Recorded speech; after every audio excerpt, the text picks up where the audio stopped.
Le recours à un environnement numérique pour explorer le vocabulaire architectural des ouvertures. Au sein du patrimoine résidentiel montréalais, il existe une grande variété d'ouvertures. Le prototype d'environnement numérique dont il sera ici question a été développé dans le but de contribuer à enrichir les connaissances du concepteur architectural en ce qui a trait à ces ouvertures traditionnelles. Il s'agit de lui proposer un processus cognitif lui permettant d'interagir avec un ensemble d'objets paramétriques. Pour chaque type d'ouverture, les objets paramétriques peuvent être employés pour générer des modèles 3D illustrant divers cas de figure.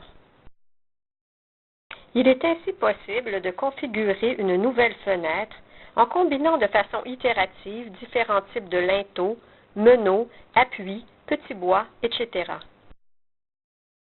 Ce processus pourra éventuellement stimuler le sens créatif de l'utilisateur. Dans les types de fenêtres, nous choisissons la fenêtre simple et ensuite la fenêtre à guillotine. Des ensembles de boutons radio présentent les différents aspects ou composants. L'interface graphique fournit des images illustrant ces diverses options. Nous choisissons une largeur d'ouverture de 3 briques, un linteau en briques et pierre, un appui ouvragé et 2 panneaux coulissants. Nous demandons maintenant la génération du modèle 3D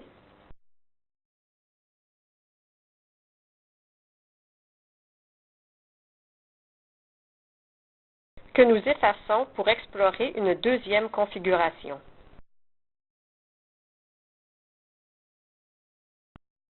Nous choisissons cette fois une largeur de 4 briques, un linteau arqué, un appui simple et un panneau supérieur fixe, dans lequel nous plaçons un vitrail.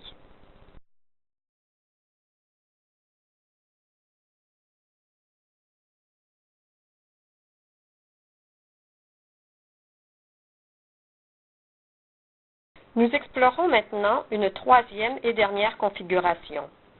Nous choisissons une largeur de 5 briques, un linteau mouluré, un appui ouvragé et un panneau supérieur fixe dans lequel nous plaçons des petits bois à angles.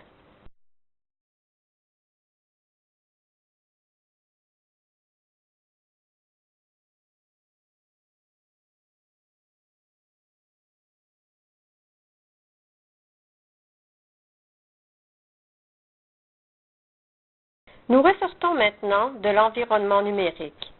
La fenêtre que nous avons élaborée est affichée dans l'interface du logiciel de modélisation 3D. L'utilisateur a ici le loisir de manipuler les éléments de ce modèle 3D pour élaborer une nouvelle configuration. Il s'agit là d'une nouvelle configuration qui, bien qu'étant inédite, demeure en résonance avec les artefacts du patrimoine résidentiel montréalais. Ce type d'approche pourra être utilisé lorsqu'il s'agit de remplacer les ouvertures d'un bâtiment patrimonial ou encore lorsqu'il s'agit d'insérer un nouveau bâtiment dans un cadre bâti ancien.